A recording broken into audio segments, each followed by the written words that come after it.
Hello everyone, how's it going? It's been a very long time since I've done a podcast or even an album review, but today I'm really excited to be back. And today we're going to do an album review from my favorite band of all time, Laney.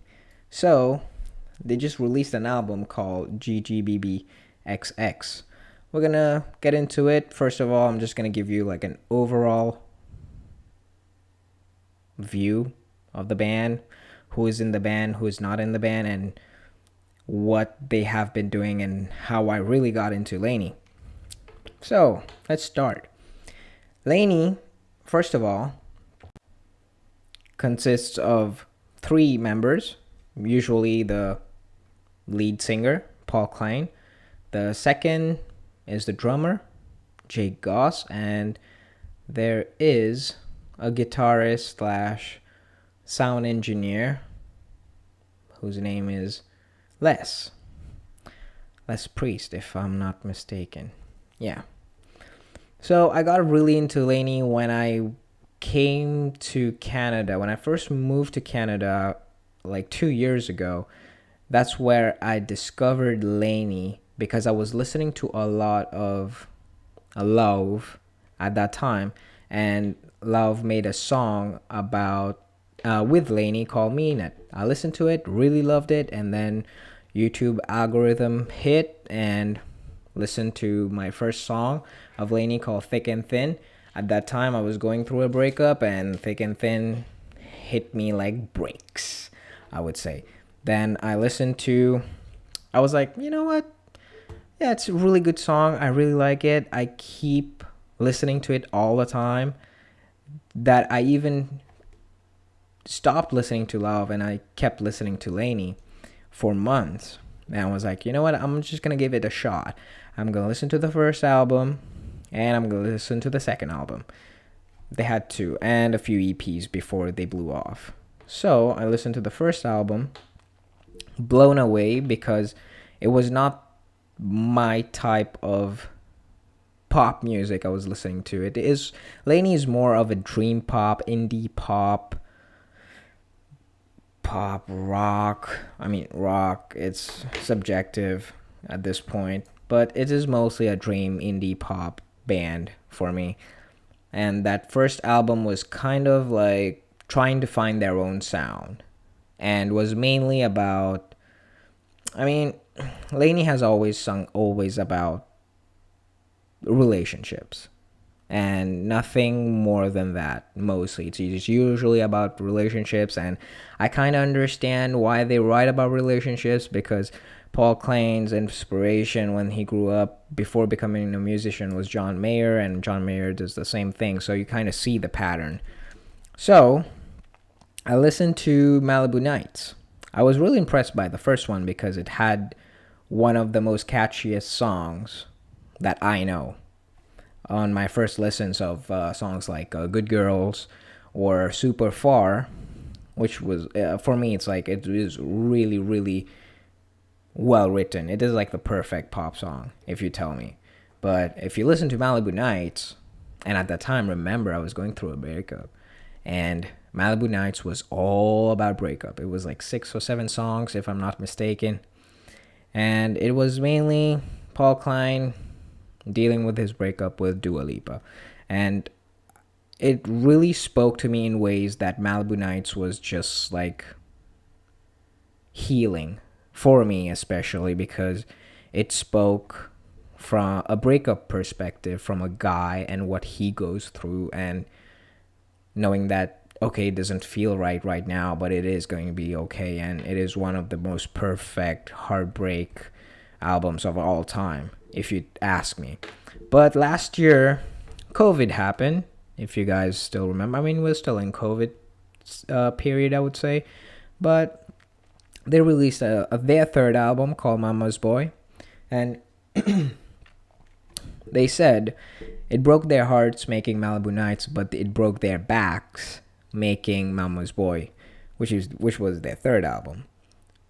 Listen to Mama's Boy, and I was really happy with what the album turned out to be, because it was not only songs about relationships or moving on, but it was something more honest. And Paul has always been like an honest songwriter, and that's why I could always relate to his songs or relate to what he was trying to say, especially in relationships.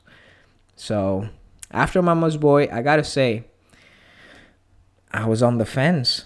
When I heard they're releasing a fourth album, I was like, okay, I'm excited as well as I'm intrigued what he has to say, because for me it seems like, oh, he has said all the things he wanted to say.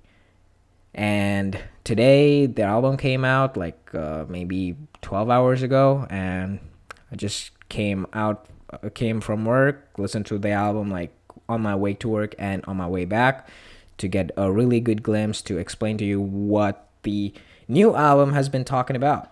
And GGBBXX apparently has no meaning, according to Paul Klein, because the 12 songs in the album does not have a word in the dictionary that can like make it, oh, it is that word that will summarize the whole album. And I kind of fuck with that idea, I'm not gonna lie. So first song, Getaway. I'm not gonna lie, when I first heard it, I was like, oh, that's cool.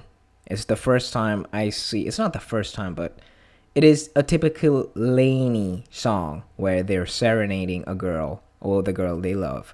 And for this one, Getaway, they talk about, it's about, I really like the refrain and the song, because it's like, thinking about what's next, talking about my life, could spend the rest. I can see it now, and now I trust. Feel like I should call and thank your ex, because how can anybody let you get away because you're so awesome? That's basically it. That's basically the song, and it's like he's praising his girlfriend. And I think any one of us who has been in a relationship has with a awesome person at the time, or you are still with that person, you're like, oh dude, how can people let these awesome people get away? And I really fuck with that song. So yeah, Getaway is like probably the most Laney songs of the album, and I'm glad it's on the first. Second one is Up to Me. Okay, first of all, when I listened to Up to Me when it came out as a single, I was pretty on the fence because of some lyrics in it. If there's a lyric, the second verse always got me, because it's basically Dua Lipa again. Laney has been name dropping or writing songs about Dua Lipa for 3 albums now, including an EP, so 4. I was kind of on the fence when they wrote about it, and it clearly screamed Dua Lipa. Like, I got my first check. You always said I'll make it. Have you heard they playing Laney on the radio? Wish you were with me celebrating out in Malibu. And Malibu has always been about Dua Lipa. I'm not saying that my girl's not amazing. I keep looking for a problem. There's nothing wrong. The only problem is I can't turn her into you. That really caught me off guard, because when it came out as a single, I was like, oh dude, I just hope Paul Klein doesn't get in trouble with his girlfriend about this one, because it's pretty it's pretty like deep. And especially now that I see it, now that I listen to the album and I hear this song, and knowing what number it was, it kind of puts me in a good mood, because Getaway was kind of like, oh, I'm serenading like this cool girl, like my girlfriend, my current girlfriend. And the second one is like, oh, you kind of reminiscing from your first love, because I think it's in every relationship. Like once you get into a new relationship, you're always like, oh, this is amazing. And then if you're not 100% with that person, or getting to know that new person, you always feel that void of like, oh, but I used to love another person and now there's a new one. So basically Up to Me was kind of that. And now I understand why he put certain things. And that's what I like about Paul Klein. He's always like really, really honest with his songwriting. So, Up to Me was not really a big vibe, especially in terms of songwriting, but same thing. It's like it's a banger. That song is a banger.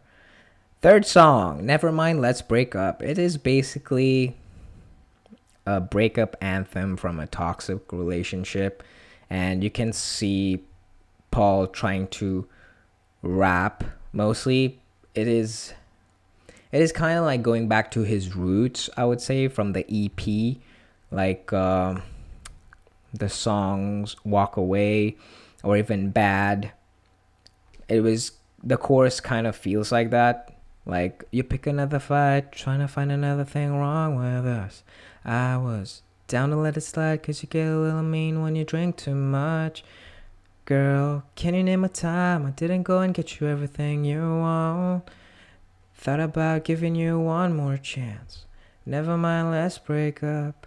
It's such a catchy song, and the it's one of the like a really good breakup anthem, I would say they were trying to do.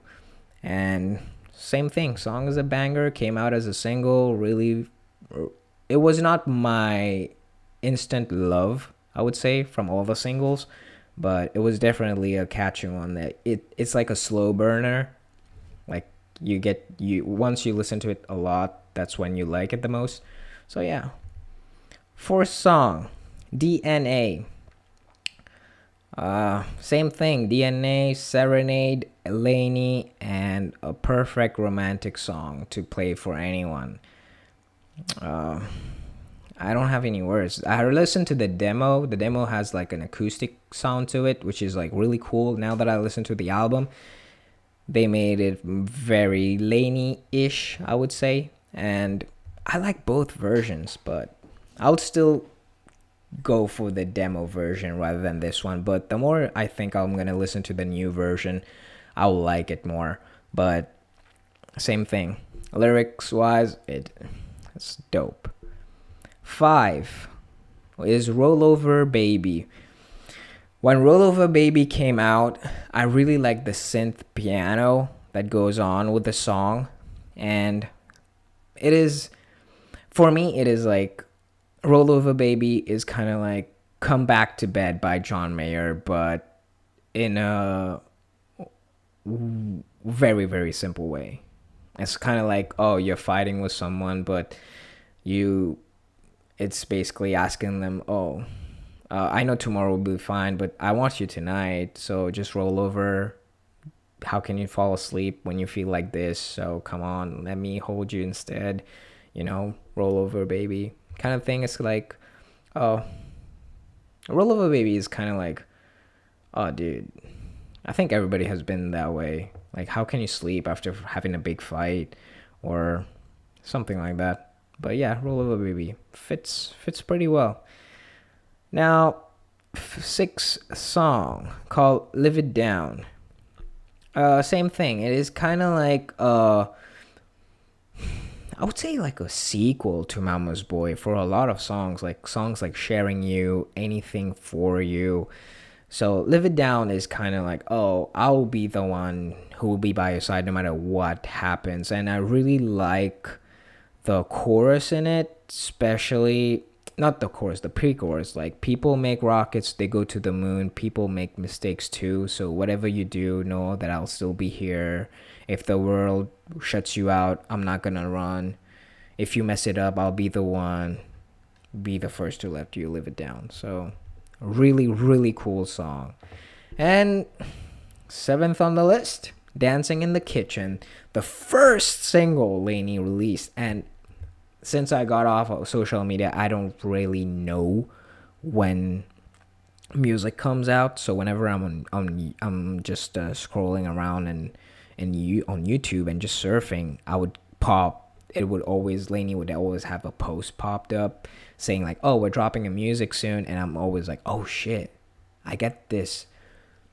I get this like surprise, even talking about it, seeing it, and I'm like, oh shit, Laney's releasing a new album. They just released one like 6 months ago or 8. Like, it's not even been a year. I still haven't like moved on from Mama's Boy. So Dancing in the Kitchen, really cool song. Paul has always mentioned Dancing in the Kitchen in a few of his songs, pretty much, and it feels like it does it justice that they have a song called Dancing in the Kitchen, to be honest. And it's like a perfect upbeat summer song, which is like, oh, uh let's just dance in the kitchen, we're in love, let's just dance, whatever might happen, let's just dance. And it is a really, really awesome track. It is probably, I was not pretty open to it, I would say, when it came out, because usually Laney songs are kind of like upbeat, but it has like this sad lyrics.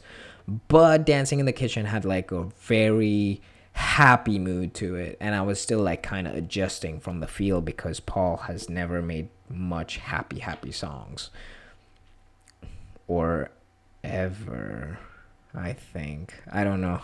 I'm not gonna I'm not gonna say a bold statement like that, but sure. So let's move on to the eighth track, X I Never Had. The only track I've listened to in the new album that really caught my attention, and I was really, really happy about it. It might be one of the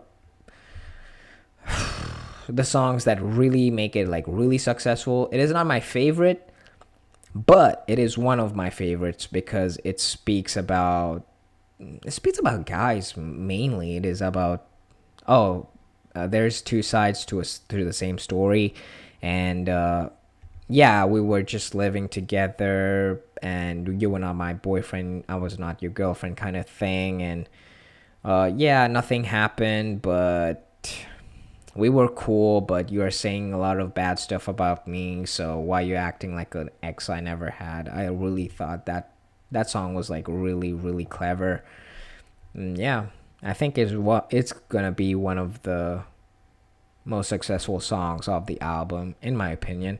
But yeah, my favorite part now, track 9, probably my most favorite Laney song of all time, especially knowing what Paul usually writes about. This is the first time he's written something uplifting from an honest position. Usually, if you listen to songs like, oh, I Still Talk to Jesus, he's very vulnerable about it. But if you listen to a song like I Wish Somebody Would Just Say to Me, I think the title was, from Mama's Boy, it was kind of like that, but you can see like, oh, he's pointing the finger, what I wish somebody would say to me at that time.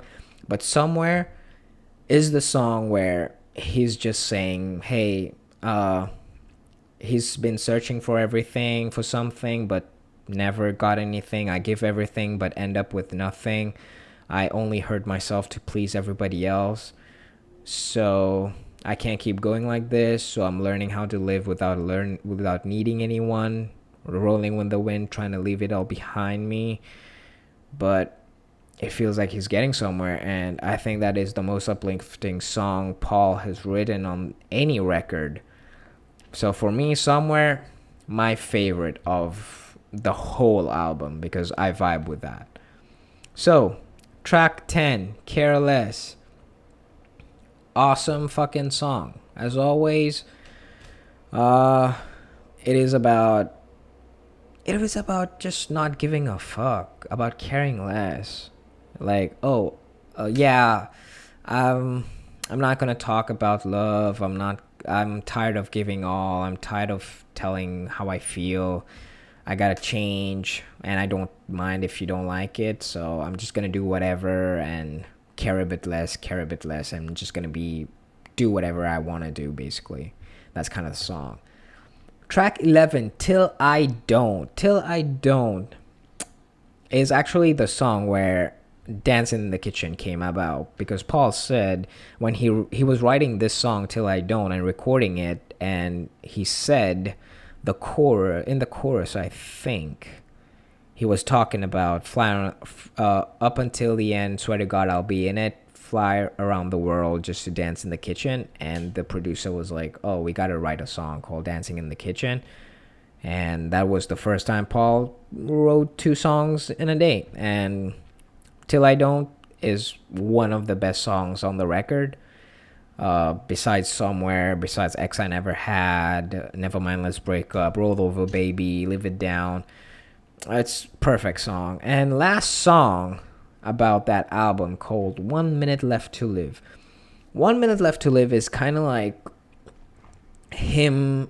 This album has a lot of same pattern. It has the same patterns as Mama's Boy. But 1 Minute Left to Live kind of is like a prequel or even a sequel to Nobody Else from Mama's Boy.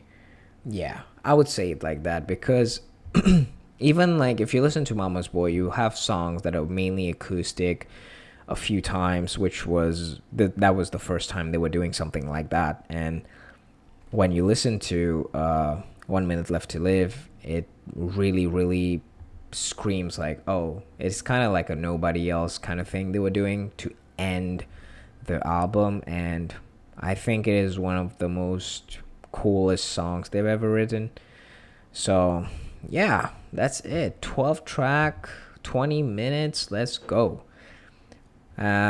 Personally, I would say my least favorite right now, or I would say not my least favorite, but okay, I would say least favorite. Probably Live It Down or Getaway. Getaway is a good song, and none of them are bad songs. It's just like, oh, maybe it will take time for me to like it more because I like other stuff more. My favorite so far, number one in the album, is Somewhere. Second would be X I Never Had, Roll Over Baby, then Dancing in the Kitchen, then DNA, then 1 Minute Left to Live, then it goes on. But yeah, let me know how you guys found it. Do listen to the album, and especially if you like GGBBXX, listen to the other albums because they are even more awesome. Paul said it's the first time he's made a happy album and he was happy about making music, and listening to it, I'm not even mad. I was like kind of skeptical about this album being released so fast, and I was like, oh, what is he gonna talk about? Because okay, he has a girlfriend now, things kind of seem okay, especially after the huge success of Mama's Boy last year. But yeah, I was kind of expecting a new song, but yeah, not a new song, but I think he said he was gonna release a song about sisterhood or something, but I don't think it made to this record. But maybe the fifth record, who knows? But yeah, that was like a big album review. If you guys like these kind of reviews and want to talk about music mainly, just hit me up and we can do something like that. And I'm just gonna end it this way. And Laney, see you August 6th at Toronto. Take care, guys.